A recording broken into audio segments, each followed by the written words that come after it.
میرا نام شالینی ہے اور میں 26 سال کی ایک نئی بہو ہوں۔ میری رنگت دوری ہے اور میرے چہرے کے نقوش اتنے نازک اور نرم ہیں کہ سسرال میں سب مجھے نازک نرم کلی کہہ کر پکارتے ہیں۔ میری اور میرے شوہر ناکل کی شادی کو اب 2 سال پورے ہونے کو ہیں۔ میری اور میرے مجھ آر عمر میں کافی بڑے ہیں، پر ان کا پرسکون مزاج اور ایماندار شخصیت ہی مجھے بھائی تھی۔ وہ حلال کی کمائی پر یقین رکھتے تھے اور گھر میں اصولوں کے پابند تھے۔ اس گھر کی ایک اور اہم شخصیت میری دیورانی حیرتی ہے۔ حیرتی، جیسا کہ نام سے ظاہر ہے، ایک ملانسار لیکن تھوڑی عجیب شخصیت کی مالک تھی۔ جب میں اس گھر میں بیاہ کر آئی تو حیرتی نے پہلے ہی دن سے میرا بھرپور استقبال کیا۔ اس کی عادت تھی کہ وہ سب کے ساتھ بہت گھل مل جاتی تھی، لیکن میرے ساتھ اس کی قربت بہت جلد غیر معمولی ہو گئی۔ وہ اکثر ہی میرے کمرے میں پائی جاتی، چاہے اسے کوئی کام ہو یا نہ ہو۔ میں نے گن رکھا تھا۔ وہ میرے کمرے میں دن میں 4 چکر ضرور لگاتی تھی، بس بیٹھ کر گھنٹوں فضول باتیں کرتی یا میری چیزوں کو غور سے دیکھتی رہتی تھی۔ کبھی کبھی اس کی یہ تجسس بھری حرکتیں مجھے حیران کرتی تھیں۔ سب سے زیادہ چونکانے والی بات یہ تھی کہ وہ میری غیر موجودگی میں بھی کمرے میں آتی اور کبھی کبھار چیزوں کو اپنی جگہ سے ہٹا دیتی تھی۔ شادی کے ابتدائی دنوں میں حیرتی نے میرے ساتھ بہت نبھاہا، گویا میں اس کی سگی بہن ہوں۔ لیکن شادی کے 2 ہفتوں کے بعد ہی اس کی حرکتیں مجھے عجیب لگنے لگیں۔ رات میں سوتے وقت مجھے اکثر تیز احساس ہوتا کہ جیسے کوئی میرے کمرے میں آیا ہو۔ میرے ہوش و حواس ان دیکھی موجودگی کو محسوس کرتے تھے، لیکن جب میری آنکھ کھلتی تو کمرے میں میرے اور ناکل جی کے علاوہ کوئی نہیں ہوتا۔ پہلے تو میں بہت ڈر جاتی اور دل ہی دل میں ماں درگاہ کا نام لے کر سو جاتی، کیونکہ میرے لیے یہ سب بالکل نیا تجربہ تھا۔ لیکن آہستہ آہستہ یہ محسوس ہونے والی موجودگی میرا شک یس سے محسوس کرنے لگی۔ اب میں کسی کی مبہم موجودگی اپنے کمرے میں پوری شدت سے محسوس کرنے لگی تھی، پر چاہنے کے باوجود کسی غیر معمولی کے کھول نہیں پاتی تھی۔ میری بند آنکھیں گویا بہت کوشش کے بعد بھی میری آنکھیں نہیں کھلتی تھیں، گویا کسی غلط بات کا انکشاف ہونے سے روک رہی ہوں۔ یہ حالت مجھے صبح تک بے حال کر دیتی تھی۔ شک کی شروعات بلب کے غائب ہونے سے ہوئی اور میری حیرانی کی انتہا نہ رہی جب روز رات کو میرے کمرے کا بجلی کا دیا بلب غائب ہونے لگا۔ ناکل جی، جو ہر بات میں بہت منطقی تھے، وہ روز شام کو ایک نیا بلب لاتے اور احتیاط سے لگاتے، لیکن صبح وہ بلب غائب ہو جاتا۔ میں اور میرے شوہر حیران تھے کہ یہ کیا ماجرا ہے، یہ آخر کیوں ایسا ہو رہا ہے اور بلب غائب کون کرتا ہے؟ یہ سلسلہ ایک پراسرار ڈراؤنا خواب بن چکا تھا۔ ناکل جی عمر میں بڑے ہونے کے باوجود بہت پیار کرنے والے اور ایماندار آدمی تھے۔ محنت کی کمائی کھاتے تھے، لیکن غلط بات یا بے ایمانی بالکل برداشت نہیں کرتے تھے۔ ایک دن میری دیورانی ہیرتی میرے پاس نہیں کرتے تھے۔ ایک دن دیورانی ہیرتی میرے پاس بیٹھی تھی اور غیر ضروری طور پر بات کا رخ ہمارے جوڑے کی طرف موڑ دیا۔ وہ کٹے لہجے میں کہنے لگی، کہاں آپ نازک نرم کلی اور کہاں بھائی صاحب؟ آپ کو تو کوئی بہتر رشتہ مل سکتا تھا۔ اس کی بات میں ایک چھپا ہوا تانا تھا اور مجھے محسوس ہوا کہ وہ بات کا کون سا پہلو نکال رہی ہے۔ مجھے اس کی موازنہ کرنے والی باتیں بالکل پسند نہیں آئیں۔ میں نے فوراً شائستگی اسے جواب دیا، میں اپنی زندگی میں بہت خوش ہوں اور مجھے شادی کے لیے بیشک بہت لڑکے مل سکتے تھے، لیکن نوکل جیسا پیار کرنے والا سیدھا سادہ اور وفادار شخص شاید میں کھو دیتی۔ میری اس واضح بات پر وہ اپنے چہرے پر ایک بناوٹی مسکراہٹ سجائے جلدی سے بات کا رخ بدل دیا۔ اس واقعے نے میرے دل میں اور شکوک پیدا کر دیے تھے۔ میری شادی کو پورا 1 سال ہو گیا تھا۔ ہمیں ابھی تک کوئی خوشخبری اولاد کی نہیں ملی تھی، اور یہ بلبوں کا سلسلہ بھی تبھی شروع ہوا جب میں حاملہ ہوئی، مجھے اندر سے گہرا صدمہ اور افسوس ہوتا کہ روز یہ سب کیا ہو رہا ہے۔ رات میں بلب کا غائب ہونا میرے لیے فکر اور پریشانی کا سبب تھا۔ جب میں ناکل جی سے بات کرتی تو وہ بھی سنجیدگی سے اس مسئلے پر سوچنے لگتے۔ ایک بار انہوں نے مجھ سے کہا کہ ہو سکتا ہے کہ بچے یہ کام کرتے ہوں۔ ناکل جی کا اشارہ میری دیورانی کے بچوں کی طرف تھا جن پر ان کا دھیان کم رہچے تھے۔ ایک بیٹی 10 سال کی اور ایک 15 سال کی، دونوں ہی سانولی رنگت کی تھیں، دینوں ہی سانا رگت کی تھیں۔ میری دیورانی ان پر طرح طرح کی مہنگی کریمیں لگا دیتی، لیکن کوئی فرق نہیں پڑتا، اور پھر اس نے اکتے کر سب کچھ اپنے حال پر چھوڑ دیا تھا۔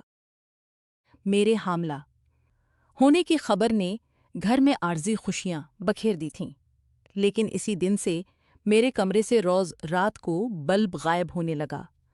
میں نے اس کے پیچھے کا راز معلوم کرنے کی۔ مجھے نیند میں اکثر تیز محسوس ہونے لگا کہ کوئی میرے پاس بیٹھا ہے یا کمرے میں ٹہل رہا ہے، لیکن میں خود میں اتنی ہمت اپتت نہیں جوڑ پاتی تھی کہ اپنی آنکھیں کھول سکوں۔ صبح میں پھر سے ویسی ہو جاتی، نارمل، لیکن اندر سے تھکن اور گھبراہٹ کا شکار ہوتی۔ مجھے خود سمجھ نہیں آتا تھا کہ میری حالت کیا ہے۔ میں بہت ڈری سہمی رہنے لگی تھی، دل و دماغ عجیب و غریب وہموں میں گھرے تھے۔ کبھی یوں ہی بیٹھے بیٹھے گم سم ہو جاتی۔ میں نے اس پراسرار سلسلے کے بارے میں اپنی ماں کو سب بتایا۔ ماں نے مجھے پرانے تجربوں کی روشنی میں مشورہ دیا، اپنی دیورانی پر نظر رکھو، بیٹی پر آیا گھر ہے۔ میری پرانی کی ماں کی بات سے اتفاق کیا۔ میری دیورانی کی ایک اور خاص عادت تھی کہ روز رات کو وہ مجھے اپنے ہاتھوں سے تیل کی مالش کرتی تھی۔ وہ کہتی تھی کہ حمل میں جسم کو آرام پہنچانا ضروری ہے۔ نہ جانے اس کی مالشش میں کیسا جادو تھا۔ وہ جیسے ہی مالش کرتی میں گہری نیند میں سو جاتی اور مجھے کوئی ہوش نہ رہتا۔ میں بہت حیران رہتی جب اکثر ناکل جی مجھے دیر سے اٹھنے کا طعنہ دیتے کہ سارا دن سوتی خیال نہیں، اور شوہر کا کوئی خیال نہیں۔ میرا دماغ الجھا ہوا تھا، کیونکہ جب میں سو کر اٹھتی تو جسم عجیب سی تھکن کا شکار رہتا۔ مجھے ایسا لگتا جیسے پتہ نہیں کتنے میلوں دور کا سفر طے کر کے آئی ہوں یا ساری توانائی نچوڑ لی گئی ہو۔ مسلسل ہونے والے عجیب و غریب واقعات نے مجھے کچھ سوچنے کے قابل نہیں چھوڑا تھا۔ میری منطقی سوچ ختم ہوتی جا رہی تھی۔ غیر یقینی ماحول، بڑھتی دوریوں اور چائے کا راز۔ روز کے بلب غائب ہونے کے پیچھے جو بھی وجہ تھی وہ چھپی ہوئی تھی۔ میں بس ان وجہوں کو جاننا چاہتی تھی۔ کون ہے جو بلب روز روز غائب کرتا ہے، اور صرف میرے ہی کمرے کے بلب غائب کرنے کے پیچھے اس کا کیا مقصد ہو سکتا ہے؟ ان باتوں نے ہی مجھے بہت پریشان کر رکھا تھا، کیونکہ یہ کوئی معمولی باتیں نہیں تھیں جن کو میں بھول جاتی۔ میرے حاملہ ہونے سے اس کا کیا تعلق ہے؟ میرا بھول کر بھی خیال کسی طرف نہ جاتا۔ میں اندازہ نہیں لگا پاتی کہ اس سب کے پیچھے کیا مقصد ہے، کیونکہ قیاس آرائیاں ہوتی ہیں جہاں پختہ ثبوت ہو، اور مجھے تو ابھی کسی بات کا علم ہی نہیں تھا۔ ہاں، بس اتنا پتہ تھا کہ یہ سب واقعات میرے حاملہ ہونے کے بعد سے شروع ہوئے ہیں۔ میں نے بہت کوشش کی کہ سچ جان سکوں، اس کی حقیقت کا پتہ لگا سکوں، لیکن یہ ناممکن ہی رہا۔ گویا کوئی گہری جسمانی اور ذہنی حالت خراب ہوتی جا رہی تھی۔ دن بدن میری جسمانی اور ذہنی حالت خراب ہوتی جا رہی تھی۔ اکثر جب دونوں میں غم پائی جاتی، جیسے کسی گہرے خیال میں ڈوبی ہوں، وہ مجھے دیکھ کر جھنجھلاہٹ کا شکار ہو جاتے اور غصے سے ڈانٹنے لگتے کہ تم ہر وقت کن خیالات میں گم رہتی ہو اور کوئی کام نہیں تمہیں۔ میں ان کی باتوں پر چونک جاتی اور وہ ناراض ہو کر کمرے سے چلے جاتے۔ ہم دونوں کے درمیان دوریاں بڑھنے لگی تھیں۔ میں جاننے سے قاصر تھی کہ میری کیا غلطی ہے۔ میری دیورانی میرے پاس آتی اور جھوٹی ہمدردی سے بولتی، بھائی کی باتوں پر دل چھوٹا نہ کیا کرو، وہ بس ایسے ہی بول دیتے ہیں۔ میں اس کی باتوں پر بھی دھیان نہ دیتی۔ میری ساری ہنسیں دن میں اس غائب ہونے والے بلب پر ٹکی رہ جاتے جو روز میرے کمرے سے غائب ہوتا۔ اس کی گمشدگی میرے امن اور سکون کو بھی غائب کر رہی تھی۔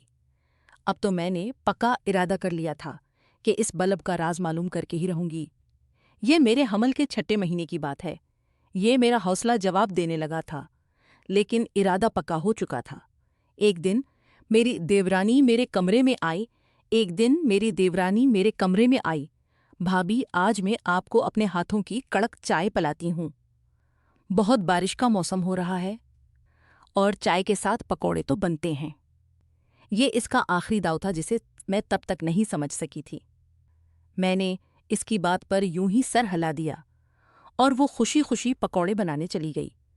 کچھ دیر بعد وہ واپس آئی تو اس کے ہاتھوں میں پکوڑوں کی پلیٹ اور ایک کپ چائے تھی جسے اس نے خاص محبت سے بنایا تھا۔ اس نے دونوں چیزیں میرے سامنے میز پر رکھیں اور بولی، بھابھی مزے سے کھائیے۔ میں نے اسے بھی کھانے کی رسمی دعوت دی، لیکن اس نے انکار میں سر ہلا دیا، جیسے میں نے کوئی غلط بات کر دی ہو۔ یہ اس کی عادت تھی کہ جب بھی وہ میرے لیے چائے اور پکوڑے بناتی تو ہمیشہ اپنے ہاتھ سے بناتی اور صرف میرے لیے ہی بناتی۔ جب میں اس سے کھانے کا پوچھتی تو ہمیشہ ہی انکار میں سر ہلا دیتی، کہتی میں نے ابھی کھائے ہیں، آپ کھائیے۔ مجھے حیرانی ہوتی کہ وہ ایسا کیوں کرتی ہے۔ کیا وہ جان بوجھ کر میرے قریب آنے کا بہانہ تلاش کرتی تھی؟ میں بہت پریشان تھی۔ میں نے ناکل جی کو احتیاطاً سب باتوں سے آگاہ کیا تھا کہ بعد میں کوئی پریشانی کا سامنا نہ کرنا پڑے۔ میں نے ان سے دیورانی کی عجیب حرکتوں اور بلب کی گمشدگی کے بارے میں کھل کر بات کی، لیکن ناکل جی مجھ پر ہی برس پڑے۔ تم اس پر الزام لگا رہی ہو، ہم اتنے سالوں سے اس گھر میں ایک ساتھ رہتے ہیں۔ وہ میرے بھائی کی بیوی ہے اور بہت اچھی ہے۔ آج تک کبھی اس نے ہمارے ساتھ کچھ غلط بات نہیں کی۔ میرے شوہر کا یہ پورا انکار میرے لیے کسی صدمے سے کم نہ تھا۔ میں نے ان کی بات پر خاموشی اختیار کر لی، کیونکہ میں جانتی تھی کہ وہ بغیر پختہ ثبوت کے میری کسی بات پر بھی یقین نہیں کریں گے۔ اس لیے میں پکا ارادہ کر چکی تھی کہ میں اس کے خلاف کوئی نہ کوئی ثبوت حاصل کر راز کو بھی کسی بھی صورت میں جان کر ہی رہوں گی۔ لیکن میری حالت نے یہ بھی کہاں گوارا کیا۔ لیکن میری حالت نے ہوتی جا رہی تھی، میں دن بدن کمزور ہوتی جا رہی تھی۔ مجھے ایسا محسوس ہونے لگا تھا کہ میرے جسم کی ساری توانائی نچوڑتی جا رہی ہے۔ میرا رنگ سرد رہنے لگا تھا۔ میں اپنی حالت کو لے کر بہت ڈری ہوئی تھی کہ نہ جانے بچے کی پیدائش سے پہلے مجھے کچھ نہ ہو جائے۔ میری پہلی اولاد اور میری بگڑی ہوئی حالت مجھے اور ڈرا دیتی تھی۔ مجھے بھی جینا تھا، اپنے بچے کے لیے، اپنے شوہر کے لیے۔ میرے شوہر دفتر سے گھر آئے تو انہوں نے مجھے پیار سے کھانا لگانے کو بولا۔ میں نے ان کے لیے کھانا لگایا تو انہوں نے کہا کہ آج ہم بچے کی شاپنگ کرنے کے لیے بازار چلتے ہیں، تم جلدی سے تیار ہو جاؤ۔ ان کی بات سن کر مجھے بہت خوشی ہوئی کہ انہیں بھی اپنے بچے کی اتنی ہی فکر ہے جتنی مجھے۔ میں جلدی سے تیار ہوئی اور شال لے کر ناکل جی کے ساتھ شاپنگ کرنے چلی گئی۔ ہم نے اپنے بچے کے لیے بہت ساری شاپنگ کی۔ یہ دن میری لمبی پریشانیوں کے بعد ایک خوشگوار وقفہ تھا۔ رات تک آئے، ہمیں کافی وقت ہو گیا تھا، وقفہ تھا۔ ہم گھر میں داخل ہوئے تو میری دیون ارائن دروازے پر نگاہیں جمائے بیٹھی تھی۔ میں اسے دیکھ کر چونک گئی کہ رات کے اس وقت تک جاگ رہی ہے۔ بھابھی، آپ نے آنے میں بہت دیر کر دی ہے۔ ایکی دونوں بچے کافی دیر سے آپ کا انتظار کر رہے تھے۔ اس کا لہجہ عام نہیں تھا، جیسے وہ کسی بات کی بے چینی میں تھی۔ ان کی بات سن کر میں بھی مسکرائی اور تھکن کا بہانہ کر کے اپنے کمرے میں چلی آئی۔ میں کمرے میں داخل ہوئی تو دیکھا کمرہ پورا اندھیرے میں ڈوبا ہوا تھا۔ اچانک مجھے ایسے لگا کہ جیسے میرے پیروں تلے کوئی چیز کچل گئی ہو۔ وہ آواز اور احساس بہت واضح تھا۔ میں نے ڈر کر چیخ ماری اور فوراً باہر کی طرف بھاگی۔ سامنے سے ہی ناکل جی آ رہے تھے۔ میں روتے ہوئے ان سے لپٹ گئی اور بولی کہ کمرے میں کچھ ہے۔ وہ مجھے لیے کمرے میں داخل ہوئے تو کمرہ اندھیرے میں ڈوبا ہوا تھا۔ موبائل کی ٹارچ جلا کر دیکھا تو کمرے میں کوئی بھی ایسی چیز نہ تھی۔ ناکل جی نے مجھے باہر صوفے پر بٹھایا اور خود نیا بلب لا کر کمرے میں لگایا۔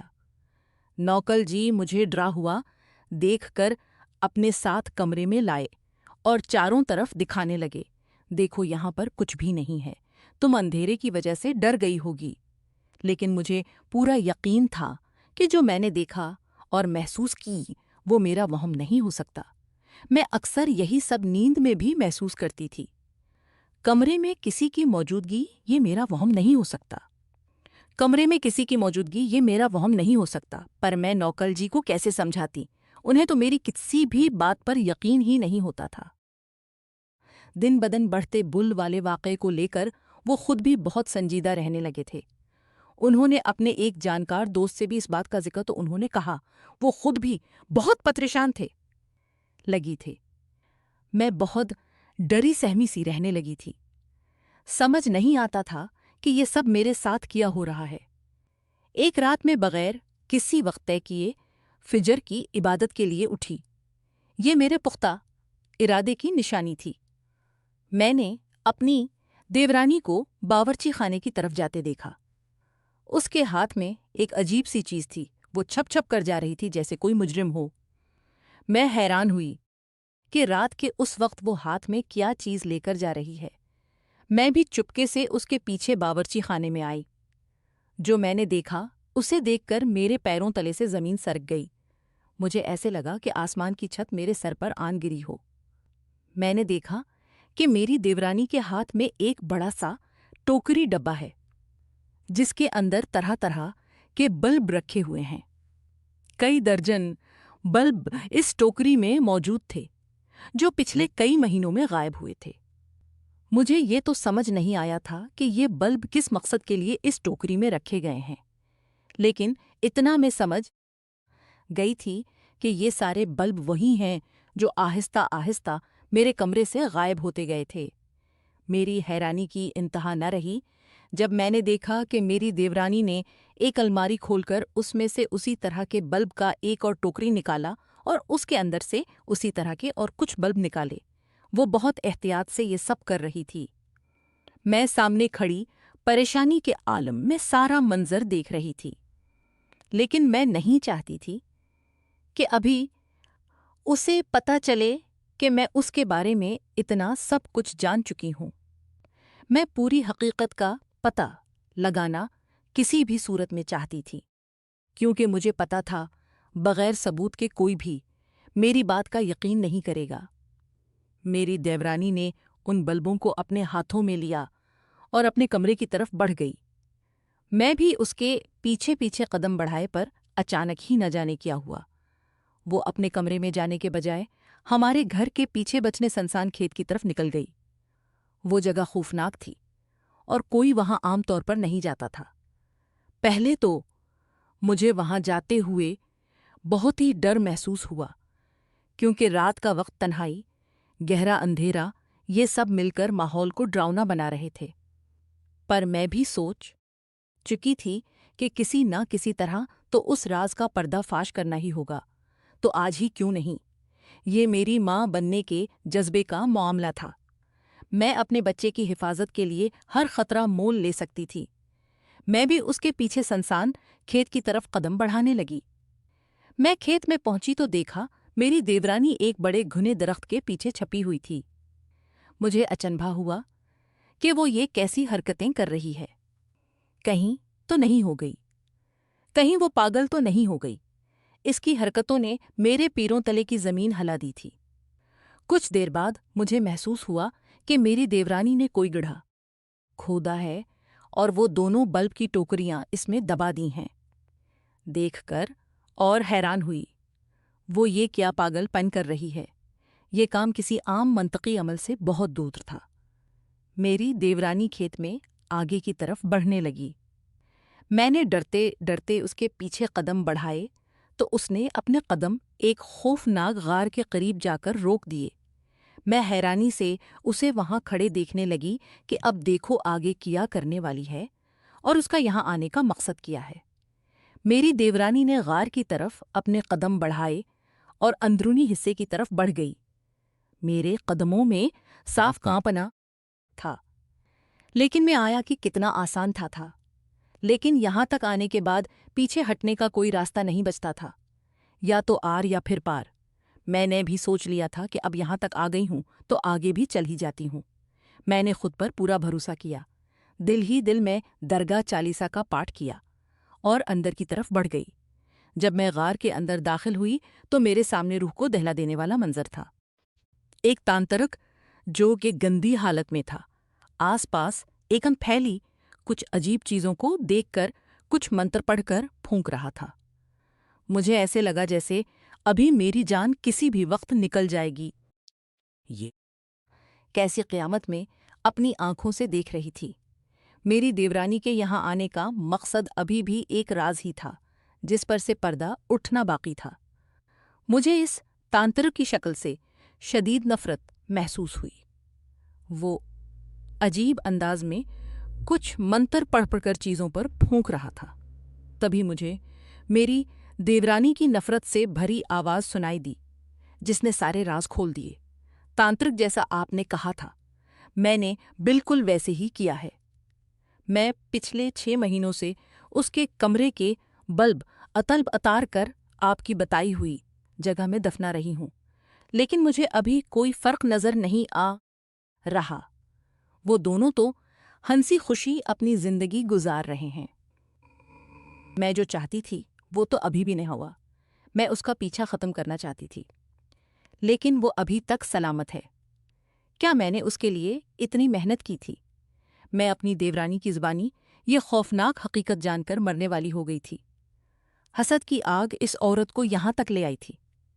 میری آنکھوں سے جھر آنسو بہہ رہے تھے جسے میں نے اپنا سمجھا، اتنی محبت کی۔ وہ اپنے دل میں میرے لیے اس قدر نفرت کیسے پال سکتی ہے؟ اسی تانترک کی آواز مجھے اپنے کانوں میں سنائی دی جو میری دیورانی کو پرسکون لہجے میں کہہ رہا تھا، صبر سے کام لو، کوئی کام اتنی آنی کو آسانی سے نہیں ہو سکتا، اور پھر تمہارا تو کام بہت بڑا ہے۔ یہ کام عورت کے حمل کو ختم کرنے کا ہے، وقت لگتا ہے۔ نفرت کا اقرار۔ میری دیورانی نے ان کی بات پر گھمنڈ سے سر ہلا کر بھڑاس نکالی۔ سرس میں زیادہ دن اس عورت کو اپنے گھر میں برداشت نہیں کر سکتی۔ اس کے آتے ہی مجھ سے میرا سب کچھ چھین گیا۔ اس عورت نے مجھے کہیں کا نہیں چھوڑا ہے۔ میرا اپنا شوہر مجھ سے باغی ہو گیا ہے۔ وہ بات بات پر مجھے تانے دیتا ہے اور کہتا ہے، دیکھو شالنی سے کچھ سیکھو، کس طرح سے اپنی زندگی بسر کی جاتی ہے، کس طرح شوہر اور گھر کو سنبھالا جاتا ہے۔ دن رات اپنے شوہر کے تانے سن سن کر میرا تو دل کٹ جاتا ہے، یہاں تک کہ میرے اپنے بچے بھی اسی عورت کے مرید ہونے لگے ہیں۔ میں بھی تو محنت کرتی تھی، میں بھی اپنے گھر کے کام کرتی تھی، تب کسی کو نظر نہیں آتا تھا، اور اس چند دن کی آئی کی محنت سب کو نظر آنے لگی ہے۔ سب نے اسے سر پر بٹھا رکھا ہے۔ میری دیورانی کے لہجے میں نفرت ہی نفرت سمائی ہوئی تھی، اور اس کے چہرے پر حسد صاف ظاہر تھا۔ یہ تھی بلب غائب ہونے کی کہانی، میرے حمل کو نقصان پہنچانا، میری طاقت، بجلی کا دیا جو زندگی اور روشنی کی نشانی ہے کو ختم کرنا، تاکہ میرا حوصلہ ٹوٹ جائے اور کالے جادو کے لیے استعمال ہو، تاکہ یہ کام آسانی سے کر سکے، اور اسی وجہ سے میرا جسم صبح تکنائی تھی میں کام تھکن کا شکار رہتا تھا، جیسے کوئی دشمن میری توانائی چوس رہا ہو۔ میرے لیے تو ڈوب مرنے کا مقام تھا کہ میری وجہ سے اس عورت کو بلا وجہ اتنی تکلیف ملی۔ میرا بھی کوئی قصور نہیں تھا، میں نے کبھی نہیں چاہا تھا کہ اسے میری وجہ سے کوئی تکلیف پہنچے، لیکن اپنے بدلے میں چلتے ہوئے اس نے غلط راستہ اختیار کر لیا تھا، جس راہ میں صرف نقصان ہی نقصان تھا۔ جس راہ میں صرف نقصان ہی نقصان تھا، وہ تانترک سے مل کر غار سے باہر آئی تو میں بھی مضبوط ارادے سے اس کے پیچھے باہر آ گئی اور اس کا ہاتھ تھام لیا۔ جیسے ہی اس نے پیچھے مڑ کر دیکھا تو اسے لگا کہ وہ پتھر کی ہو گئی ہے۔ اس کی سانسیں رکنے لگی تھیں۔ میں نے بغیر کچھ سوچے سمجھے اس کے منہ پر ایک تھپڑ جڑ دیا، کیونکہ جو کچھ وہ کر چکی تھی اس میں کسی کا بھی نقصان نہیں ہونے والا تھا سوائے میرے اور ایک ننھی سی جان کے۔ اس کا تو کوئی قصور بھی نہیں تھا، جو ابھی اس دنیا میں آنے سے پہلے ہی اسے ختم کرنے کی سازش ہو رہی تھی۔ اس کی حیرانی تو ختم ہونے کا نام ہی نہیں لے رہی تھی۔ اسے بھی یقین نہیں آ رہا تھا کہ اسے بھی یقین نہیں آ رہا تھا میں یہاں تک فاش ہو چکا ہے۔ میں نے اسے دونوں بازوؤں سے پکڑ کر جھنجھوڑ دیا اور غصے سے بولی، اب کہاں تک مجھ سے چھپاؤ گی؟ مجھے سارے راز کا پتہ چل چکا ہے۔ تم اتنی گری ہوئی حرکت کر سکتی ہو، میں یہ سوچ بھی نہیں سکتی تھی۔ تمہیں ایک بار بھی مجھ پر رحم نہیں آیا۔ یہ سب کچھ کرتے ہوئے تمہاری روح نہیں کان پی کہ تم کس راستے پر چل پڑی ہو۔ ارے تم بھی تو ایک ماں ہو، ایک ماں ہو کر تم نے ماں ہونے کا ہی لحاظ کر لیتی۔ اس کے لیے تو پروردگار بھی تمہیں کی گود اجاڑنے کی کوشش کی۔ اگر آج میں تمہیں نہ دیکھتی تو کل تم میری اولاد کو بھی ختم کر چکی ہوتے۔ اگر بھائی صاحب تمہیں تانے دیتے ہیں یا تمہاری اہمیت کم ہوئی ہے تو اس میں میرا کیا قصور؟ اس میں قصور ان کی سوچ کا یا تمہارا اپنا ہے۔ اگر ان کو میری کوئی عادت اچھی لگی، میں اس بات کا اقرار کرتی ہوں کہ انہیں میرا موازنہ کبھی بھی تم سے نہیں کرنا چاہیے تھا، کیونکہ ہر انسان کی اپنی خوبیاں ہوتی ہیں، اپنی خامیاں ہوتی ہیں۔ تمہیں بھی ہوں گی، لیکن تمہیں اسے میرے بچے کے لیے بدلے کا ذریعہ نہیں بنانا چاہیے تھا، اپنے دل میں اتنا بغض نہیں رکھنا چاہیے تھا۔ اگر تمہیں مجھ سے کوئی مسئلہ تھی تو تم مجھے ایک بار بتا کر تو دیکھتے، میں خود تمہارے راستے سے ہٹ جاتی، کبھی تمہیں اپنی شکل نہ دکھاتی۔ لیکن جو راستہ تم نے اختیار کیا اس میں صرف تمہارے لیے جہنم کا راستہ تھا اور کچھ نہیں۔ کیا تمہیں معلوم نہیں تھا کہ ایسے تانترک اور جالی بابا کس طرح کے ہوتے ہیں؟ ضروری نہیں ہوتا کہ ہر بھگوا استعمال کیا جاتا ہے، ضروری نہیں ہوتا کہ ہر بھگوا کپڑے میں بیٹھا انسان بھی اپنے آپ کو عالم کہنے لگ جائے، کیونکہ علم صرف اللہ کی ذات کے پاس ہے، اس کے سوا کسی کے پاس بھی نہیں۔ میری بات سن کر میری دیورانی کو اپنی غلطیوں کا احساس ہو چکا تھا اور وہ میرے آگے ہاتھ جوڑ کر معافیاں مانگنے لگی۔ اس کی آنکھوں سے آنسو بہہ رہے تھے۔ ہاں تمہیں اللہ کا واسطہ ہے مجھے معاف رہے تھے، ہاں تمہیں اللہ کا واسطہ ہے مجھے معاف کر دو۔ دیکھو میرے بندھے ہاتھوں کو دیکھو، میں تم سے حسد جلن کرنے لگی تھی۔ اس حسد میں اتنی آگے بڑھ چکی تھی کہ مجھے اور کوئی راستہ نظر نہیں آ رہا تھا۔ تمہاری عادتوں نے شاید گھر والوں کو تمہاری طرف کھینچا ہے۔ تمہارے ساتھ تو اللہ ہے نا، اور تمہاری اچھائی بھی تمہاری سب سے بڑی طاقت بن گئی ہے، جس کی وجہ سے ہزار کوششوں کے باوجود بھی میں تمہیں کبھی نقصان نہیں پہنچا پائی۔ یہ تمہاری اچھائی ہی تھی اور تمہاری نیک سیرت ہی تھی جو تمہارے کام آئی۔ تمہارا پورا یقین تمہیں اس بات پر قائم رکھے ہوئے تھا کہ اللہ تمہارے ساتھ ہے، اور تم میرا پیچھا کرتی ہوئی یہاں تک آ پہنچی۔ میں نے اس کے جڑے ہوئے ہاتھ کھولے اور نرم مگر مضبوط لہجے میں بولی، اللہ تو سب کے ساتھ ہے، لیکن غلط اور صحیح راستے ہمارے اپنے اختیار میں ہوتے ہیں۔ اللہ نے ہمیں دونوں راستے دکھائے ہیں کہ یہ غلط راستہ ہے، تم اس پر چلو گی تو جہنم کی آگ تمہارے انتظار میں ہے، اور یہ صحیح راستہ ہے۔ اگر تم اس کی ڈور تھامے رکھو گی تو میرے اور تمہارے درمیان کوئی دوری درمیان میں نہیں آئے گی۔ تم مجھے پالو گی اور جس سمجھو اس نے ساری دنیا کو پا لیا، کیونکہ جب رب تمہارا ہے تب سب تمہارا ہے، کیونکہ جب رب تمہارا ہے تم رب کو راضی کرو۔ اس کی مرضی کے خلاف جانے میں صرف اور صرف رسوائی ہے۔ یہ کہہ کر میں نے اسے سیدھا راستہ دکھایا اور اسے سبدھا راستہ دکھایا اور اسے اپنے ساتھ گھر لے آئی۔ وعدہ لیا کہ وہ تانترک کے پاس جانے کا سلسلہ فوراً ختم کرے گی اور اپنے بچوں اور شوہر پر دھیان دے گی۔ میرے ایمان اور صحیح راستے پر ڈٹے رہنے نے مجھے اور میرے آنے والے بچے کو ہر خطرے سے محفوظ رکھا۔